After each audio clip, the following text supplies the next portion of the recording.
인도의 한 마을에 어린 아들을 잃은 어머니가 있었습니다. 그녀의 이름은 키사 고탐이었습니다. 각 걸음마를 뗀 사랑스러운 아들이 있었습니다. 어느 날 갑자기 아이가 열병에 걸렸습니다. 단 하루 만에 작은 생명이 꺼졌습니다. 여인은 이 현실을 받아들일 수 없었습니다. 그녀는 죽은 아들을 품에 안았습니다. 차가워진 몸을 따뜻하게 감싸 안았습니다. 그리고 마을을 헤매기 시작했습니다. 제 아이를 살릴 약을 주세요. 부디 살릴 방법을 알려주세요. 사람들은 그녀를 보며 고개를 저었습니다. 저 여인이 슬픔으로 미쳐버렸구나. 정신을 잃은 것 같아. 불쌍하게. 아무도 그녀에게 진실을 말하지 못했습니다. 이미 떠난 생명을 되돌릴 수 없다는 것을. 그때 마을의 한 현자가 그녀를 불렀습니다. 고탐이여, 부처님을 찾아가 보시오. 그분이라면 당신을 도우실 수 있을 것이오. 여인은 마지막 희망을 품고 부처님을 찾아갔습니다. 그녀는 부처님 앞에 무릎을 꿇었습니다. 죽은 아이를 내려놓지 못한 채 눈물로 얼룩진 얼굴로 애원했습니다. 세존이시여, 제 아들을 살려주세요. 당신은 모든 것을 할 수 있다고 들었습니다. 부디 제 아이에게 생명을 돌려주소서. 부처님은 그녀를 따뜻한 눈으로 바라보셨습니다. 그리고 조용히 말씀하셨습니다. 좋소. 약을 만들어 드리겠소. 여인의 얼굴에 희망이 번졌습니다. 하지만 한 가지 조건이 있소. 말씀하세요. 무엇이든 하겠습니다. 여인은 간절히 대답했습니다. 부처님은 천천히 말씀을 이어가셨습니다. 그 마을로 돌아가시오. 그리고 집집마다 방문하시오. 죽은 사람이 단 한 명도 없는 집을 찾으시오. 그 집에서 겨자씨 하나를 얻어오시오. 그러면 내가 약을 만들어 드리겠소. 여인은 즉시 마을로 달려갔습니다. 가슴에는 희망이 가득했습니다. 분명 그런 집이 있을 거야. 죽음을 모르는 행복한 집이 있을 거야. 그녀는 첫 번째 집 문을 두드렸습니다. 이 집에서 죽은 사람이 있습니까? 집주인이 슬픈 표정으로 대답했습니다. 저희 할아버지가 작년에 돌아가셨습니다. 오랜 병고 끝에 세상을 떠나셨지요. 여인은 고개를 숙이고 다음 집으로 향했습니다. 두 번째 집에서도 같은 대답이 돌아왔습니다. 남편을 3년 전에 잃었습니다. 아직도 그 빈자리가 크게 느껴집니다. 세 번째 집, 딸을 어린 나이에 떠나보냈습니다. 네 번째 집, 아버지가 사고로 돌아가셨습니다. 다섯 번째 집, 어머니를 잃은 지 얼마 되지 않았습니다. 여인은 해가 질 때까지 마을을 돌아다녔습니다. 크고 작은 집들을 모두 방문했습니다. 부유한 집도 가난한 집도 예외가 없었습니다. 모든 집에는 죽음의 그림자가 드리워져 있었습니다. 할아버지를 잃은 집, 아이를 잃은 집, 형제를 잃은 집, 친구를 잃은 집, 죽음을 경험하지 않은 집은 단 한 곳도 없었습니다. 해가 완전히 지고 어둠이 내렸습니다. 여인은 마을 끝자락에 멈춰 섰습니다. 그녀는 품에 안은 아이를 내려다보았습니다. 그리고 깨달았습니다. 죽음은 나만의 고통이 아니라는 것을, 모든 사람이 겪는 보편적 진실이라는 것을, 나만 특별히 불행한 것이 아니라는 것을, 이것이 인간이라면 누구나 겪는 운명이라는 것을. 눈물이 다시 흘렀지만 이번에는 달랐습니다. 슬픔 속에 이해가 섞여 있었습니다. 고통 속에 수용이 자리 잡고 있었습니다. 그녀는 부처님께 돌아왔습니다. 겨자씨는 손에 쥐지 못했지만 마음에는 깨달음을 얻어왔습니다. 세존이시여, 이제 알겠습니다. 제게만 죽음이 찾아온 것이 아니었습니다. 모든 이가 이 고통을 겪고 있었습니다. 그녀는 사랑하는 아들을 묻었습니다. 그리고 부처님의 제자가 되었습니다. 후에 그녀는 깨달음을 얻은 아라한이 되었습니다. 이것이 부처님이 가르친 죽음에 대한 첫 번째 교훈입니다. 죽음은 피할 수 없는 삶의 일부입니다. 우리 모두가 공유하는 운명입니다. 불교에서는 5가지 기억해야 할 것이 있습니다. 이를 오념이라 부릅니다. 매일 아침 일어나면 되뇌어야 할 진실들입니다. 첫째, 나는 늙기 마련이다. 젊음은 영원하지 않습니다. 주름이 생기고 머리가 휘어지고 기력이 쇠합니다. 이것은 자연의 법칙입니다. 누구도 예외일 수 없습니다. 아무리 건강을 관리해도 노화는 찾아옵니다. 둘째, 나는 병들기 마련이다. 건강한 몸도 언젠가는 아픕니다. 감기에 걸리기도 하고 큰 병을 앓기도 합니다. 이 몸은 4대의 조화로 이루어져 있습니다. 그 균형이 깨지면 병이 생깁니다. 아무리 조심해도 질병을 완전히 피할 수는 없습니다. 셋째, 나는 죽기 마련이다. 이것이 가장 확실한 진실입니다. 태어난 모든 것은 반드시 죽습니다. 언제일지는 모르지만 그날은 반드시 옵니다. 내일일 수도 50년 후일 수도 있습니다. 넷째, 사랑하는 모든 것과 헤어지기 마련이다. 이별은 만남의 또 다른 이름입니다. 부모와도 자식과도 배우자와도 헤어집니다. 함께 웃던 친구들과도 언젠가 이별합니다. 아끼던 물건들도 언젠가는 사라집니다. 영원한 만남은 없습니다. 다섯째, 내 행위의 결과는 나의 것이다. 좋은 행위는 좋은 결과를 가져옵니다. 나쁜 행위는 나쁜 결과를 낳습니다. 이것을 업이라고 합니다. 내가 심은 씨앗은 반드시 내가 거둡니다. 남이 대신 거둘 수 없습니다. 티베트의 고승들은 매일 아침 이것을 되뇌습니다. 한국의 수행자들도 예외가 아닙니다. 새벽 예불 때마다 이 진실을 확인합니다. 처음 듣는 사람은 물을 수 있습니다. 이렇게 우울한 것을 왜 매일 생각해야 하나요? 부정적인 생각만 하면 삶이 불행해지지 않나요? 하지만 이것은 우울해지라는 게 아닙니다. 진실을 직시하라는 것입니다. 현실을 부정하는 것이 진짜 불행의 시작입니다. 죽음을 모르는 척하고 살다가 갑자기 닥친 죽음 앞에서 패닉에 빠집니다.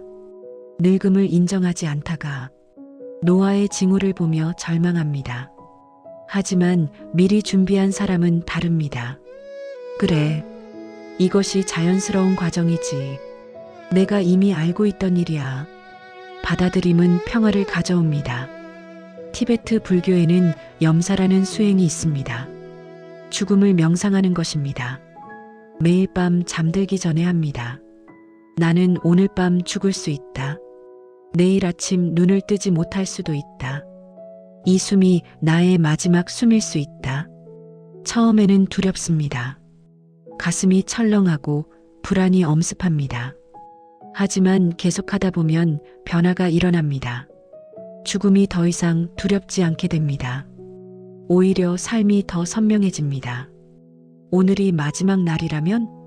이 질문은 우선순위를 바꿉니다. 중요하지 않은 일에 시간을 쓰지 않게 됩니다. 미루던 일들을 당장 시작하게 됩니다.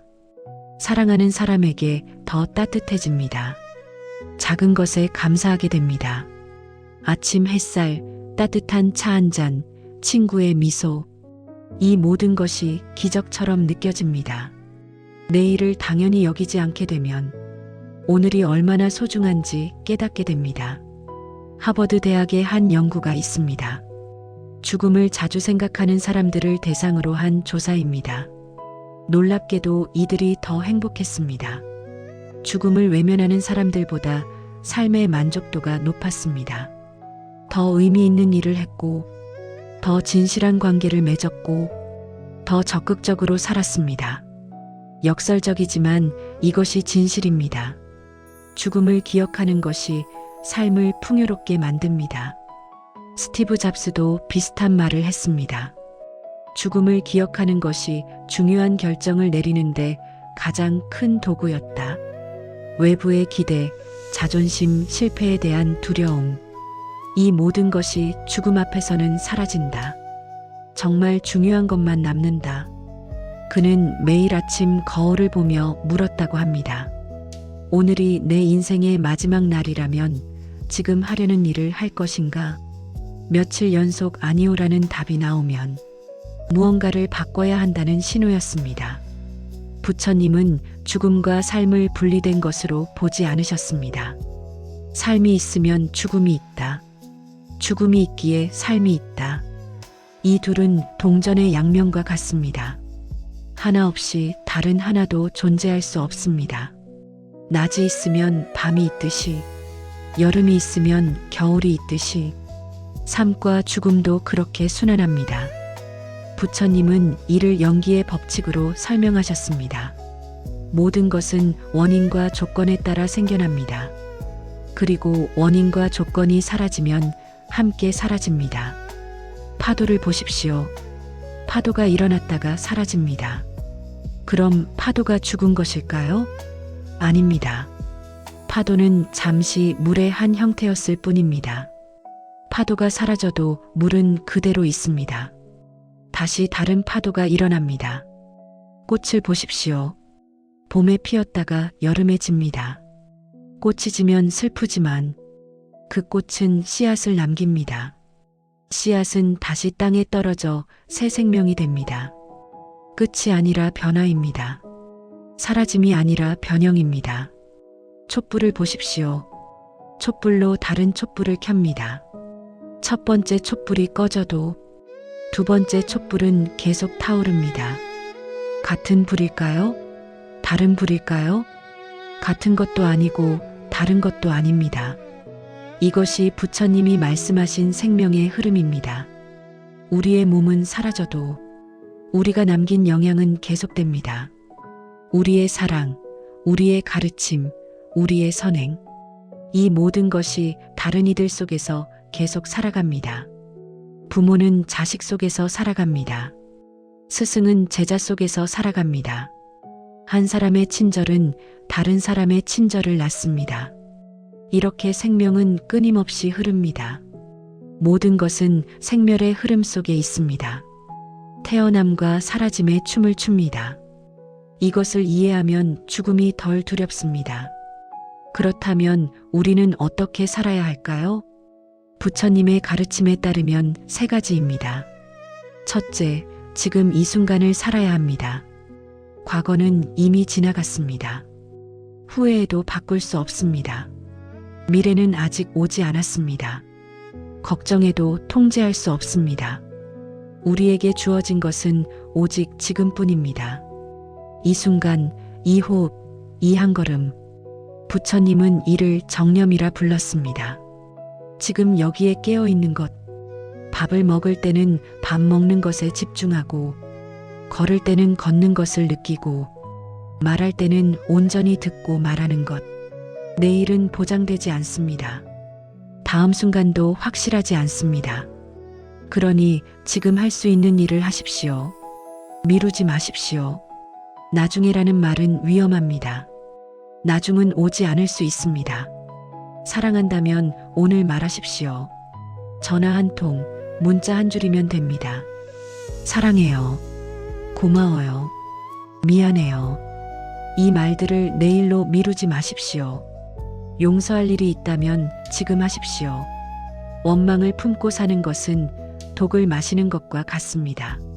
상대가 아니라 자신이 병듭니다. 용서는 상대를 위한 것이 아닙니다. 나 자신을 자유롭게 하는 것입니다. 하고 싶었던 일이 있다면 시작하십시오. 나이가 들면, 돈을 모으면, 시간이 나면 이런 조건들을 달지 마십시오. 완벽한 때는 오지 않습니다. 지금이 가장 좋은 때입니다. 둘째, 집착을 내려놓아야 합니다. 부처님은 고통의 원인을 집착이라 하셨습니다. 영원하지 않은 것을 영원하다 여기는 것, 내 것이 아닌 것을 내 것이라 여기는 것, 이것이 괴로움을 낳습니다. 돈에 집착하면 돈에 휘둘립니다. 명예에 집착하면 남의 평가가 두렵습니다. 관계에 집착하면 상대를 올가맵니다. 심지어 자기 생각에도 집착합니다. 내가 옳고 너는 틀렸어. 이런 고집이 갈등을 만듭니다. 모든 것은 변합니다. 변하지 않는 것은 없습니다. 움켜쥘수록 손가락 사이로 빠져나갑니다. 모래를 꽉 쥐면 더 많이 흘러내리듯 손을 펴면 자유로워집니다. 손을 펴도 떠날 것은 떠나고 머물 것은 머뭅니다. 하지만 마음은 한결 가볍습니다. 집착을 놓는다고 사랑을 포기하는 것이 아닙니다. 오히려 더 깊이 사랑할 수 있습니다. 소유하려 들지 않고 통제하려 하지 않고 있는 그대로 존중하는 사랑. 이것이 진정한 사랑입니다. 셋째, 의미 있게 살아야 합니다. 죽음을 앞두고 후회하는 것들이 있습니다. 호스피스 간호사 브로니 웨어의 책에 나옵니다. 가장 많은 후회 1위. 남들이 원하는 삶이 아니라 내가 원하는 삶을 살 것을. 2위. 그렇게 열심히 일하지 않을 것을. 3위. 감정을 더 솔직하게 표현할 것을. 4위. 친구들과 연락하고 지낼 것을. 5위. 나 자신을 더 행복하게 해줄 것을. 이 모든 후회에 공통점이 있습니다. 하지 않은 것에 대한 후회입니다. 한 것에 대한 후회는 적습니다. 안 한 것에 대한 후회가 큽니다. 좋은 죽음은 좋은 삶에서 옵니다. 매일을 의미 있게 산다면 마지막 순간에 후회가 없을 것입니다. 의미 있는 삶이란 거창한 것이 아닙니다. 누군가에게 도움이 되는 것, 사랑하는 사람과 시간을 보내는 것, 자신이 좋아하는 일을 하는 것, 배우고 성장하고 나누는 것, 이런 작은 것들이 모여 의미 있는 삶이 됩니다. 매일을 마지막인 것처럼 살아보십시오. 그러면 후회는 없을 것입니다. 한 선사가 임종 직전 제자들에게 물었습니다. 그는 평생 산속에서 수행한 고승이었습니다. 80평생을 청빈하게 깨끗하게 살았습니다. 제자들은 그를 깊이 존경했습니다. 이제 스승이 떠난다는 것을 알았습니다. 모두 슬픔에 잠겨 있었습니다. 선사가 조용히 물었습니다. 내가 죽으면 어찌하겠느냐? 제자들은 눈물을 흘리며 대답했습니다. 스승님을 잊지 않겠습니다. 스승님의 가르침을 이어가겠습니다. 매일 스승님을 기억하며 살겠습니다. 스승님의 묘에 꽃을 바치겠습니다. 모두 슬픔에 차 있었습니다. 그런데 선사가 갑자기 웃었습니다. 환하게 아이처럼 웃었습니다. 제자들은 놀라 스승을 바라보았습니다. 선사가 말했습니다. 나는 태어난 적도 없고 죽을 것도 없다. 다만 이 몸뚱이가 잠시 머물다 가는 것뿐. 구름이 모였다. 흩어지듯 물결이 일었다. 사라지듯 형상만 변할 뿐 본질은 그대로다. 우는 것은 아직 깨닫지 못한 증거다. 내가 어디 있다가 어디로 간다는 말인가. 항상 여기 있었고 항상 여기 있을 것이다. 제자들은 선사의 말씀을 듣고 깨달았습니다. 그들은 눈물을 멈추었습니다. 슬픔이 평화로 바뀌었습니다. 선사는 조용히 눈을 감았습니다. 호흡이 점점 느려졌습니다. 그리고 마지막 숨을 내쉬었습니다. 얼굴에는 미소가 가득했습니다. 고통도 두려움도 후회도 없었습니다. 마치 긴 여행을 마치고 집에 돌아가는 사람처럼 평온하고 자연스러웠습니다. 이것이 평생 죽음을 준비해온 사람의 마지막이었습니다. 우리는 태어날 때부터 죽음을 향해 걷고 있습니다. 이것은 피할 수 없는 사실입니다. 첫 숨을 쉬는 순간부터 카운트다운이 시작됩니다. 매 순간이 죽음의 한 걸음 가까워지는 과정입니다. 매일 해가 뜨고 지면서 우리에게 남은 날들이 하나씩 줄어듭니다. 시계는 쉬지 않고 돌아갑니다. 멈출 수도 되돌릴 수도 없습니다. 하지만 이것이 슬픈 일일까요? 절망해야 할 일일까요? 아닙니다. 부처님은 이것을 다르게 보셨습니다. 오히려 이것이 삶을 아름답게 만든다고, 이것이 삶의 의미를 부여한다고 생각해 보십시오. 만약 우리가 영원히 산다면 오늘 하지 않아도 내일이 있습니다. 내일 하지 않아도 모레가 있습니다. 무한한 시간이 있다면 급할 것이 없습니다. 사랑을 고백하지 않아도 됩니다. 용서를 구하지 않아도 됩니다. 꿈을 이루지 않아도 됩니다. 언젠가는 할 수 있으니까요. 하지만 그런 삶이 의미 있을까요? 영원하다면 소중할 이유가 없습니다. 언제든 다시 얻을 수 있다면 귀하지 않습니다. 유한하기에 귀한 것입니다. 한정되어 있기에 소중한 것입니다. 다시 오지 않기에 아름다운 것입니다. 벚꽃을 보십시오. 1년에 단 일주일만 핍니다. 그 짧은 시간 동안만 장관을 이룹니다.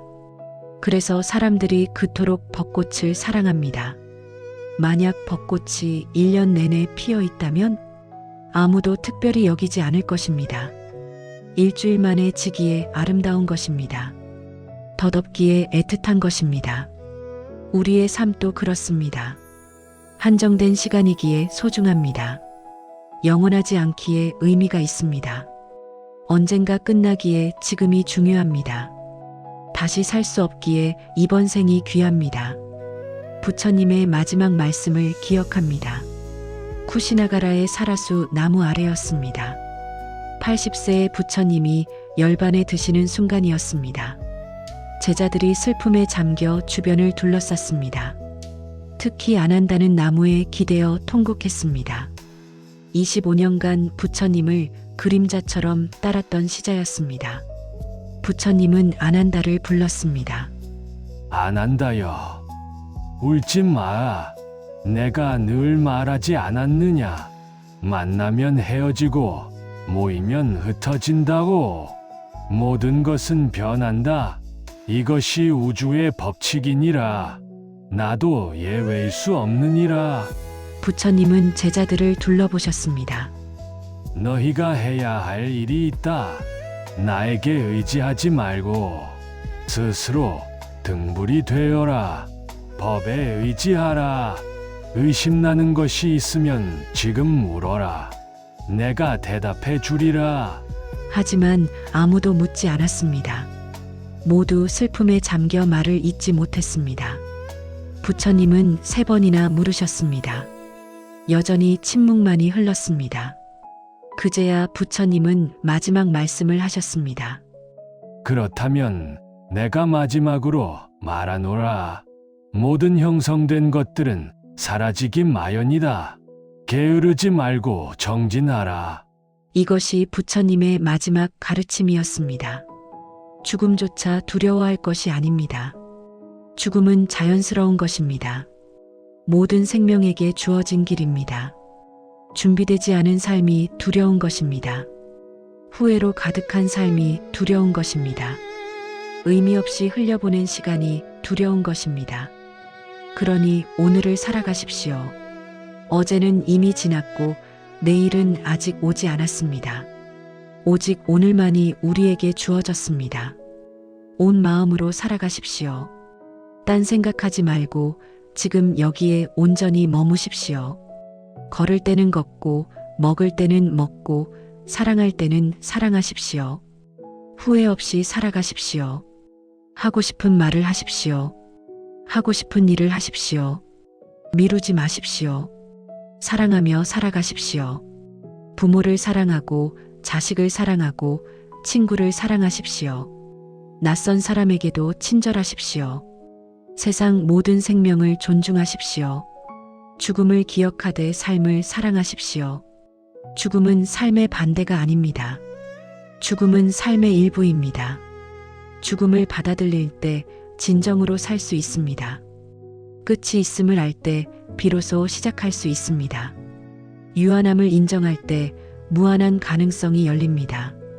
그것이 부처님이 우리에게 남긴 가르침입니다. 2500년이 지난 지금도 변하지 않는 진리입니다. 감사합니다.